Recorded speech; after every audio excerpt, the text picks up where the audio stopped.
The dawn breaks. Another morning arrives, and before you reach for your phone, before the world begins to shape your identity, you face a decision.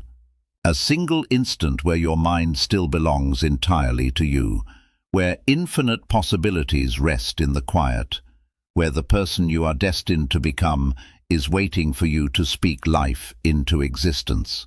Words are not merely sounds that vanish into the atmosphere. They are seeds buried deep in the garden of your mind. They are builders constructing the home you inhabit. They are the needle of a compass pointing your existence in one direction or another. The ancient Stoics grasped this truth with extraordinary depth. Marcus Aurelius, the Roman emperor who commanded the world, yet first commanded himself, wrote in his Meditations that the joy of your existence rests entirely upon the caliber of your inner thoughts. He recognized that the war for a purposeful life is decided in the arena of the mind. In those quiet early moments when you determine which voice receives permission to speak, the majority of people wake and immediately surrender. They grab their devices and allow fear to enter through news stories. They allow comparison to creep in through social platforms. They allow anxiety to arrive through mental replays of past failures and imagined future disasters. They sacrifice their morning, which means they forfeit their day, which ultimately means they surrender their life. But you are here because something deep within you refuses to continue down that road. What if the words you whisper to yourself at sunrise are not merely words? What if they are the very ground on which your entire day stands? What if reshaping your mind requires no complicated methods or years of professional intervention, but simply 5 powerful words spoken with purpose, with conviction, with the understanding that you are speaking directly to the most significant person you will ever encounter, yourself? Research supports this completely. Neuroplasticity, the brain's remarkable capacity to rewire and reorganize itself, reveals that every thought carves a pathway through your mind. Repeat any thought consistently, and it becomes a well-worn road in your consciousness. Your brain literally restructures itself around whatever you repeatedly feed it. The words you speak each morning are the opening meal your mind receives. Make it rich, make it strong, make it something worthy of the life you are building. Today I am handing you 5 words, not lengthy speeches, not elaborate systems, just 5 words carrying the ancient weight of Stoic wisdom and the genuine power to transform your relationship with yourself, your struggles, and your unlimited potential. These are not magic formulas. They produce nothing if spoken once and then abandoned. But if you commit to voicing them each morning, if you allow them to settle into the marrow of who you are, they will begin to reshape you. They will dismantle the old mental patterns that have kept you anchored in the same place. They will construct a version of you that stands taller, thinks clearer, and moves with greater intention. The Stoics were not dreamers hiding from reality in comfortable halls. They were real human beings who endured genuine battles, genuine loss, and genuine suffering. Epictetus was a man born in chains who became one of history's most revered teachers. Seneca counseled emperors while navigating threats of exile and execution. Marcus Aurelius commanded armies while writing privately about the nature of inner stillness. They discovered their strength not by escaping life's difficulties, but by transforming the way they spoke to themselves about those difficulties. They became masters of their internal conversation, and so can you. Your mind is listening at this very moment. It is waiting to receive direction. It is prepared to be transformed, reconfigured, and redirected toward something greater. The only question is what instructions you will provide. Will you repeat the same exhausted narratives of limitation, the same anxieties dressed as practicality, the same avoidance disguised as good judgment? Or will you begin speaking to yourself as someone who is worthy of greatness, someone who is fully capable of expansion, someone who understands that each morning is sacred ground? Before we move deeper into this, if these words are landing somewhere real inside you, if you feel the pull toward genuine transformation, press that like button, leave your thoughts below, and pass this along to someone in your life who needs to receive it. Subscribe here, because what we are creating together is something meaningful, a gathering of individuals who have decided that a mediocre inner life is simply no longer acceptable. Stay through every moment of this. Nothing here is filler. Every word has been placed with intention. Let the rewiring begin. The first word is this: I choose my response. Life will deliver its blows. That is not speculation. That is absolute certainty. The question has never been whether hardship will arrive. The question has always been, who holds the authority to decide what that hardship means? Every morning when you speak the words, I choose my response, you are claiming ownership over the single thing that no external force can strip from you. Not your situation, not your immediate emotional reaction, but your conscious response. That gap between what happens to you and what you decide to do next. Viktor Frankl, who survived the horrors of the Nazi concentration camps, discovered this truth during humanity's most brutal hours. He wrote that within the space separating any event from our reaction to it lives our power to choose, and within that choice lives both our freedom and our growth. Consider what this actually means in your daily experience. A message arrives that upends your entire week. Your body protests with a familiar ache from an old wound. You witness someone you deeply care for making decisions that are hurting them. A goal you have invested tremendous effort in suddenly hits a wall you did not see coming. In each of these moments, there exists a fraction of a second where you stand at a divide. One direction leads to automatic reaction, the road most people travel. They sink into helplessness. They allow frustration to devour their entire day. They spin elaborate stories about the unfairness of their circumstances. But when you begin each morning with, I choose my response, you are actively conditioning yourself to walk the other direction, the direction of intentional decision. You are reinforcing within your mind that you are not debris carried along by every current. You are not a puppet jerked by strings attached to outside circumstances. You are a conscious human being with agency, with the capacity to choose, with genuine power over your internal world. This is Stoicism at its absolute core. Epictetus taught clearly that while we possess no control over what arrives in our lives, we retain complete control over how we meet it. He described the distinction as things within our power and things outside our power. What belongs inside your power? Your judgments, your intentions, your deliberate responses. What falls outside your power? Nearly everything else. The behavior of others, the circumstances of the world, the events of yesterday, and the unknowns of tomorrow.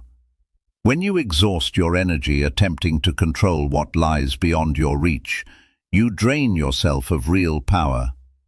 When you focus entirely on what you can genuinely influence, which is how you respond, you become someone who cannot be stopped. Here is how this works in the actual rhythm of your life. You rise tomorrow morning. Before your hand reaches your phone, and before your mind begins cataloguing every unresolved problem, you speak to yourself with intention. I choose my response. You say it with weight. You say it as though you mean every syllable, because you are doing something significant. You are programming your orientation for the entire day ahead. You are establishing yourself not as someone who reacts impulsively, but as someone who responds deliberately. Then the day tests you. because it always does. You receive information that a financial matter is far more tangled than you realized. Your first instinct might be panic, possibly something closer to despair. But because those 4 words opened your morning, something pauses. A brief moment of recognition arrives. I choose my response. You are permitted to feel concern. That is simply being human. But you do not spiral inward. You do not construct worst-case scenarios. You look at the situation clearly. You begin forming a plan. You respond from a place of intention rather than collapsing into reaction. Someone you trusted with something fragile lets you down in a way you never could have anticipated. In an earlier version of yourself, that wound would have been carried like a stone pressing against your chest for months without end. But your mind has been rewired. I choose my response. You allow the pain to exist without granting it the authority to determine your worth. You make a conscious decision about whether conversation serves you or whether distance protects you. Either way, the choosing is yours. You are the one holding the pen, not the one being written about. This is not an instruction to suppress what you feel. This is not a demand that you perform contentment when you are genuinely struggling. This is simply the recognition that between what happens and what you do next, your power lives in that space. The power to pause, the power to breathe and return to yourself, the power to ask honestly, who do I want to be in this particular moment? What response honors my growth, my peace, the values I have chosen to build my life around? Rewiring happens through consistent repetition over time. Your brain has spent years and perhaps decades constructing automatic highways that lead directly from trigger to explosion. Those highways cannot be dismantled overnight, but new pathways can be built alongside them, stronger pathways that gradually become your default route. Every morning you speak those words, you are laying fresh track. Every time during the day you actually pause and consciously choose rather than react, you are reinforcing what you built in the morning. Over time, and through patient consistency, choosing stops being an effort and becomes simply who you are. Marcus Aurelius faced conspiracies against him, betrayals from people close to him, devastating plagues, and the unrelenting pressures of endless warfare. He could have answered all of it with cruelty or collapsed beneath its weight in despair. Instead, he chose wisdom again and again. He chose patience when his instincts may have demanded retaliation. He chose to regard every obstacle as an invitation to demonstrate something greater than circumstance. He wrote that you hold power over your mind and not over external events, and that realizing this is where genuine strength begins. Speak it every morning. I choose my response. Let those words carry their full weight. Let yourself feel the freedom that comes with them. You are not powerless. You are not defined by what happens to you. You are someone who chooses every single time. Growth lives here. This is the second truth. Pain is not positioned against you. Discomfort is not evidence that the universe has made an error.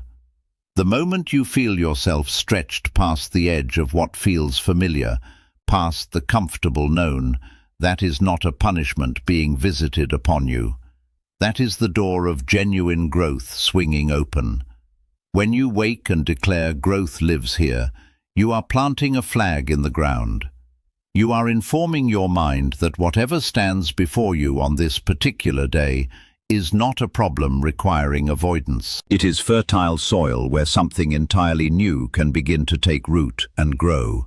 The Stoics called this amor fati, a genuine love of what fate brings. Not a reluctant acceptance of life's circumstances, but a wholehearted embrace of them as essential ingredients in becoming who you are meant to be. Seneca wrote that difficulty strengthens the mind in precisely the same manner that physical labor strengthens the body. He understood with full clarity that growth does not emerge from ease. Growth emerges from the friction between who you currently are and who you are working to become. The majority of people dedicate enormous energy to running from discomfort. They remain in situations that quietly diminish them because the alternative feels overwhelming. They avoid conversations that need to happen because the potential conflict feels unbearable. They keep their ambitions small and safe because reaching for something larger means accepting the possibility of genuine failure. They have persuaded themselves that comfort is equivalent to contentment, but comfort is the place where promising futures quietly expire. Comfort is where potential gets buried beneath the weight of someday. When you speak, "Growth lives here" each morning, you are fundamentally transforming your relationship with discomfort. You are training your mind to interpret challenge with entirely different eyes. That tightness you feel when you are about to attempt something you have never attempted before is not weakness emerging. That is simply your former self creating room for the person you are in the process of becoming. That frustration that arrives when progress moves more slowly than you expected is not failure announcing itself. That is depth being added to your foundation. That exhaustion that settles over you after genuine effort is not your collapse. That is breakthrough wearing the temporary costume of fatigue. Here is what this principle looks like when brought into the texture of ordinary life. You sit down to pursue a skill you have been avoiding for years. Perhaps it is learning a language. Perhaps it is developing a craft you have admired from a careful distance. The earliest efforts are awkward and humbling. Nothing responds the way you expect it to. Every impulse suggests you return to territory where you already feel capable, where your ego remains safely intact and unexamined. But you began your morning with "Growth lives here." So you breathe. You recognize this sensation with something approaching gratitude. This is not failure making itself known. This is the feeling of your mind genuinely expanding to accommodate something it did not previously contain. You stay with it, not because it feels comfortable, but because you have trained yourself to recognize discomfort as confirmation that you are walking exactly the right road. Perhaps the discomfort arriving in your life is emotional rather than practical. A relationship requires a boundary you have never established before. Your heart accelerates at the very thought of the conversation that needs to happen. Your mind generates 1,000 compelling reasons to remain silent, to preserve a surface peace, to avoid disturbing arrangements that drain you. The fear feels enormous because your nervous system has spent considerable time being trained to protect others from disappointment at your own expense. But growth lives here, right inside this fear, right in this moment where you are finally choosing yourself, even though it costs something real. Old patterns are shouting at you to retreat to familiar ground, but you are constructing something new, something with deeper roots, something that understands that genuine care for yourself sometimes requires disappointing people who have benefited from your silence. Epictetus arrived in this world without freedom. He could have lived entirely within bitterness, raging against the circumstances he did not choose. Instead, he discovered liberation in the single domain where no external authority could reach, the inner world of his own mind. He grew not despite the harshness of his conditions, but directly through them and because of them. His entire teaching emerged from that crucible. This is not a message of forced positivity. This is not a demand that you pretend suffering is secretly wonderful. Genuine grief is real. Real loss is real. Injustice that falls on you or on people you love is real, and it matters. But even inside the darkest valleys of human experience, the fundamental choice remains present. You can allow what has hurt you to make you smaller, or you can allow it to make you deeper. You can emerge from difficulty having grown bitter, or you can emerge having grown wiser and more capable of compassion. Not because the hardship was good, but because you possess the power to decide what you ultimately do with it. Speak it every morning without exception. Growth lives here. Say it on the mornings when everything flows easily, and say it especially on the mornings when everything feels impossible. Say it when you feel energized, and say it when you are running on empty. You are teaching your mind to receive every moment as an invitation. You are building a version of yourself that does not recoil from challenge, but moves toward it with steady purpose. You are becoming someone who has genuinely learned that the most meaningful things in this life almost always wait on the other side of what frightens you most. Today matters most. This is the third word. Yesterday is nothing more than a shadow. Tomorrow is a promise that belongs to no one. But today is breathing. Today is present. Today is the only canvas on which you can actually create anything. When you wake and speak those three words, today matters most, you are withdrawing your consciousness from the two prisons that hold most people captive without their full awareness. The prison of regret about what has passed, and the prison of anxiety about what has not yet arrived. You are dropping anchor in the only moment where your genuine power actually lives. The Stoics returned to this truth with remarkable consistency. Marcus Aurelius wrote about confining yourself to the present, not because the past carries no value or the future holds no importance, but because this present moment is the only location where any real power resides. Consider honestly how much of your mental energy currently goes to waste. You replay conversations from weeks ago, wishing you had chosen different words. You revisit decisions made years back and punish yourself for choices that cannot be unmade. Or you throw yourself forward in your mind to next week or next year, constructing elaborate disaster scenarios with remarkable creative detail. You rehearse arguments that will probably never occur. You spend genuine energy worrying about outcomes that exist nowhere except inside your own imagination. Meanwhile, today passes through your fingers like water, and you barely notice it leaving. The one day over which you actually hold genuine influence becomes a blur because you spent it living everywhere except the present moment. This is not merely philosophical inconvenience. This is a practical problem with real consequences. When your attention is fragmented between past regret and future fear, you operate at significantly reduced capacity in the present. You miss opportunities that exist only in this moment because your mind is somewhere else entirely. You damage real relationships because you are not fully available to the actual people in front of you right now.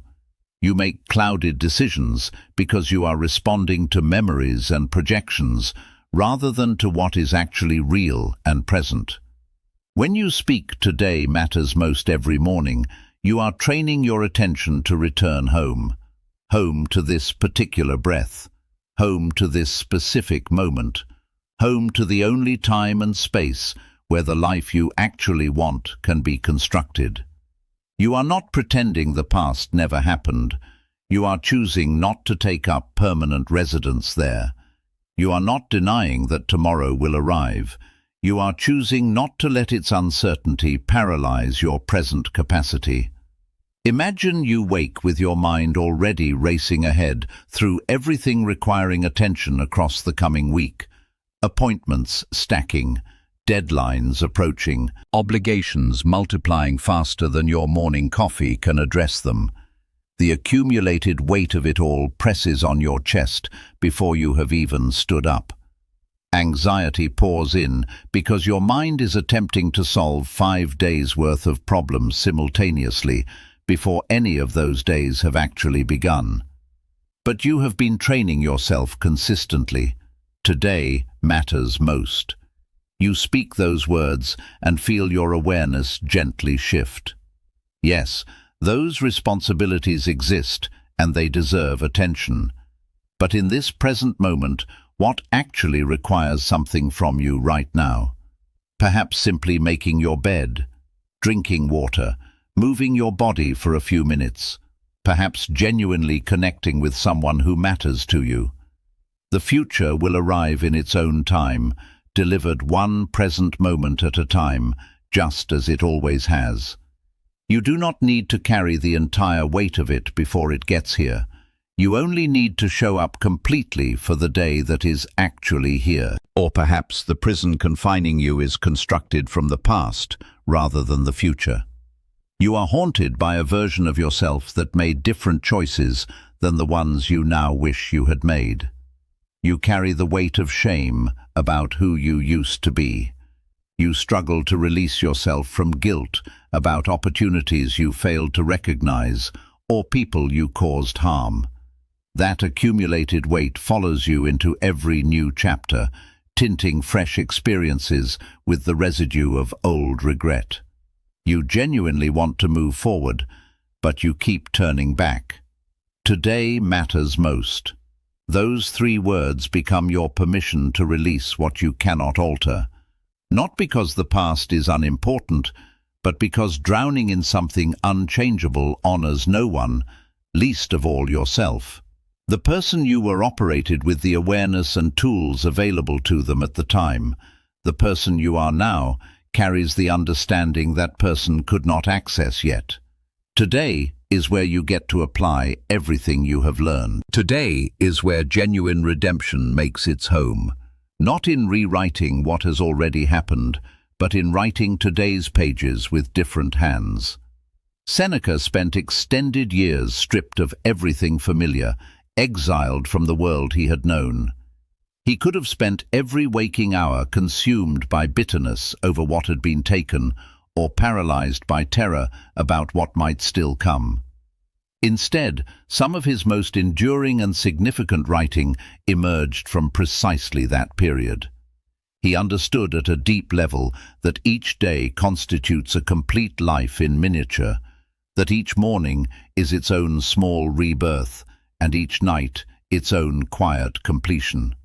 He extracted extraordinary meaning from each present moment because he recognized that the present moment was the only true possession any human being ever holds. This rewiring carries practical consequences that extend far beyond philosophy. When you stop trading your present peace for some imagined future arrival, you become paradoxically far more effective in building that future. When you stop hemorrhaging energy into the unchangeable past, you arrive in your present days with more genuine strength available for what today actually asks of you.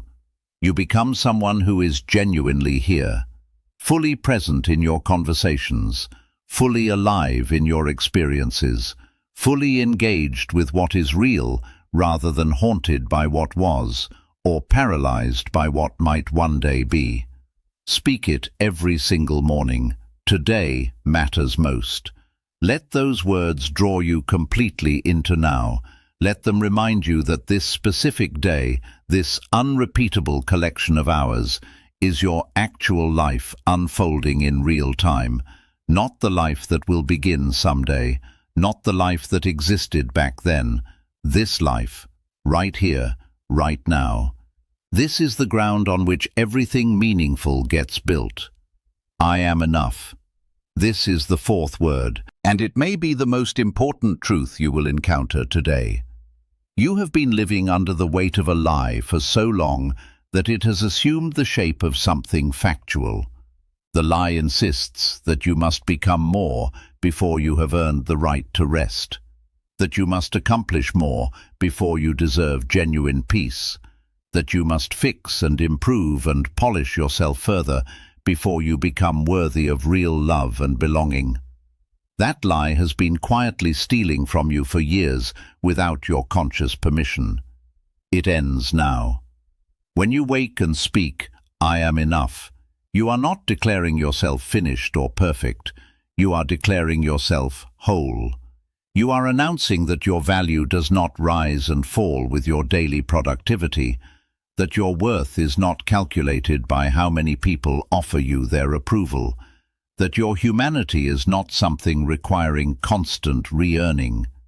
The Stoics understood this at the very foundation of their philosophy. Epictetus taught that our essential nature, our genuine capacity for reason and virtue, is already complete within us before we do anything to prove it.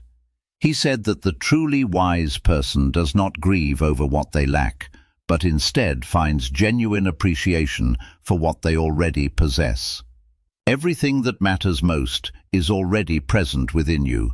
You have simply been persuaded to look away from it.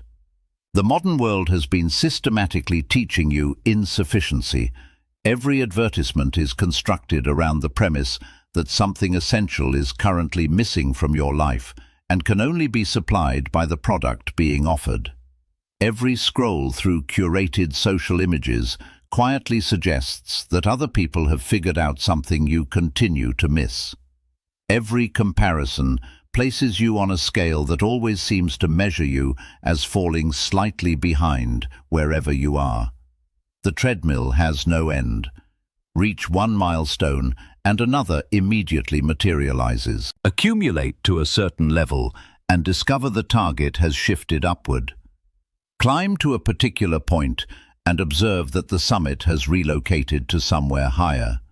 The finish line perpetually retreats because the system was never designed for you to arrive. It was designed to keep you running. But what if you simply stepped down from that machine? What if you stood completely still for a genuine moment and asked yourself honestly, who determined that I was insufficient? Where did this measuring standard actually come from? At what point did I agree to allow external achievement to be the sole determinant of my internal worth? The honest answers to those questions will likely disturb you in a useful way. You never consciously agreed to any of it. It was introduced so gradually and reinforced so consistently that you absorbed it as something simply true about the nature of reality. When you say, "I am enough," each morning, you are beginning the long work of deprogramming. You are returning yourself to a truth that existed before the conditioning layered over it. You arrived in this world completely sufficient. No infant questions whether they deserve to occupy the space they inhabit. No child wonders whether they need to accomplish something significant before they earn the right to be loved. That original knowing, that bedrock sense of belonging to existence itself, it has not left you. It is simply resting beneath accumulated years of training, waiting quietly for you to remember it and return to it.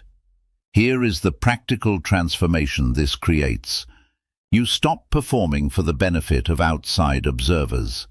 You stop contorting yourself into shapes that generate approval from others while slowly betraying your own deepest knowing. You begin making decisions based on genuine alignment with your actual values, instead of decisions optimized to create a favorable impression in people who do not truly know you.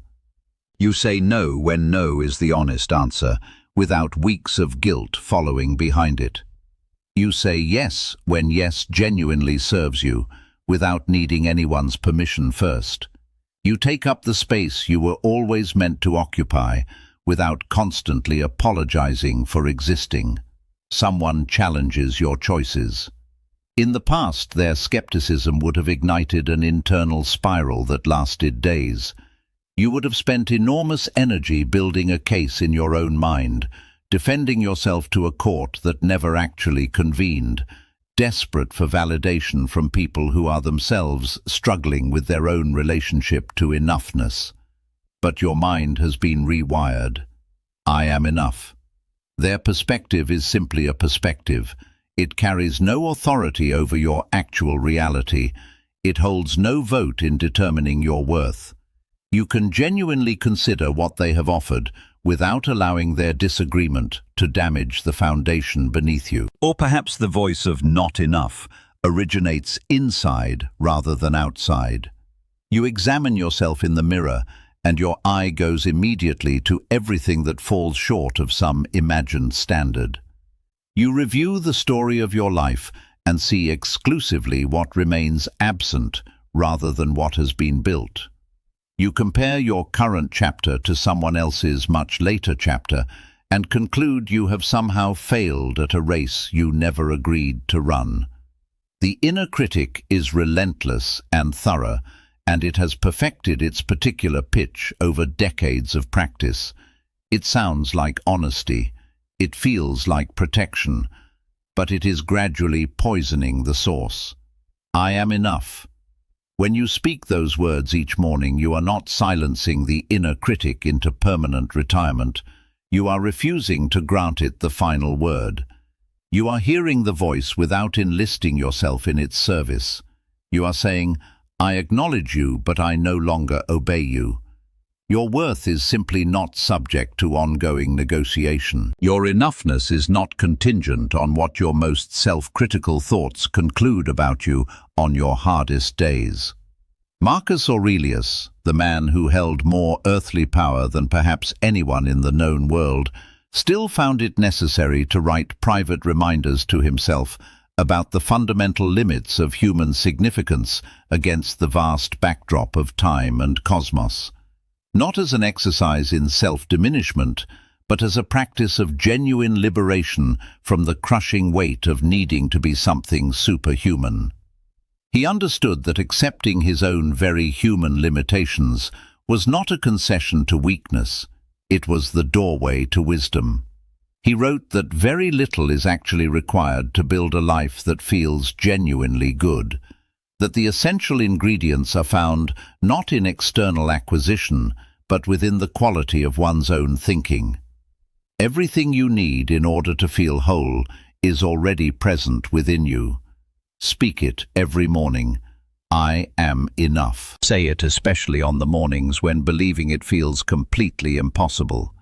You are not attempting to manufacture a belief you do not currently hold. You are returning to a fact that the world spent considerable effort persuading you to forget. You are already complete. You are already whole. You are already enough. I release control. This is the fifth and final word. Your hands are exhausted from the grip you have maintained. Your mind is depleted from the sustained effort of trying to orchestrate outcomes that were never yours to direct. You have been fighting a battle that cannot be won, attempting to force the current of life to flow according to a script that exists only within your own imagination. And the price has been steep. Your peace has been the cost. Your presence has been the cost. Your ability to breathe without the constant pressure of anxiety has been the cost. When you wake and speak, I release control, you are not surrendering yourself to chaos or randomness. You are surrendering to reality. You are acknowledging a fundamental truth that the Stoics built everything upon. There exists what you can genuinely control, and there exists everything else. And everything else encompasses almost everything there is. Epictetus drew this distinction with absolute clarity. He taught that the wisest use of your energy is to make full use of what genuinely belongs to your power, and to receive everything else exactly as it arrives. This is not the instruction of someone who has given up. This is the instruction of someone who has discovered where real power actually lives. Think carefully about what you have been attempting to control. The opinions others hold of you and how quickly they revise them. The speed at which your most meaningful ambitions come to fruition. Whether people you love deeply make the choices you can see would genuinely serve them. The precise timeline of your own healing from wounds that run deep. The behavior of people you have never met and will likely never meet. The outcomes of situations where you have already given everything available to you. None of it has ever been yours to control.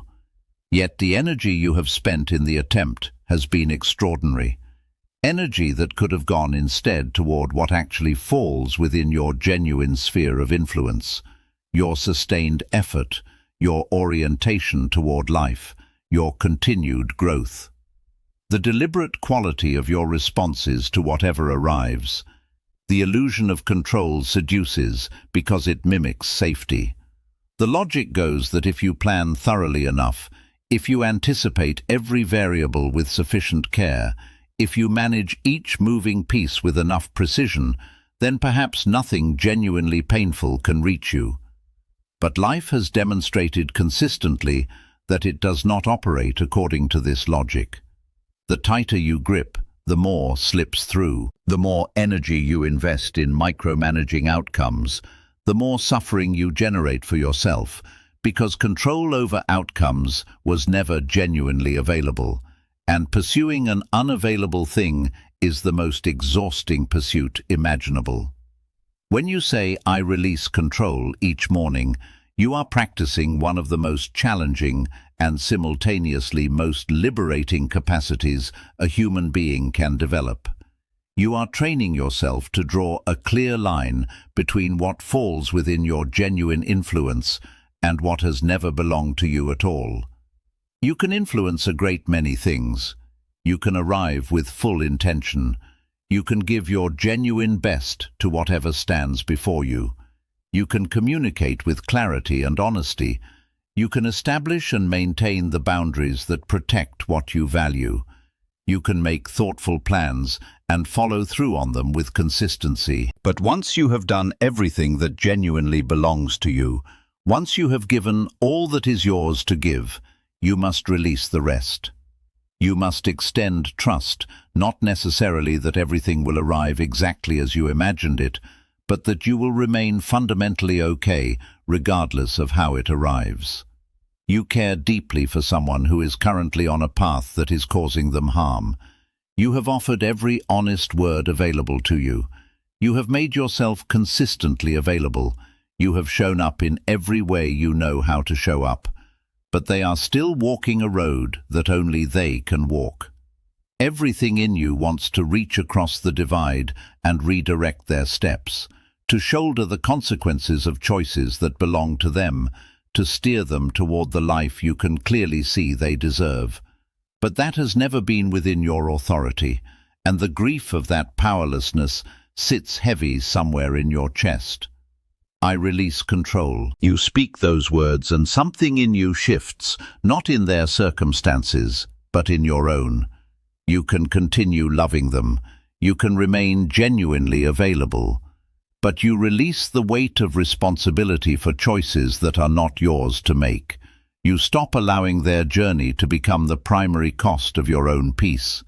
You recognize that everyone, including the people you would do anything for, carries their own path, their own necessary lessons, their own timing that belongs only to them.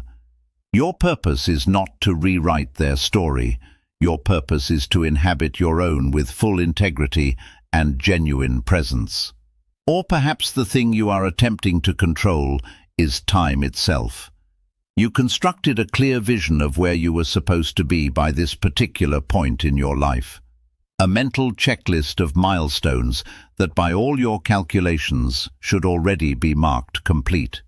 But the actual trajectory of your life included detours you never selected, delays that made no rational sense to you at the time and still do not entirely. Doors that remained firmly closed exactly when you were most certain they were about to open.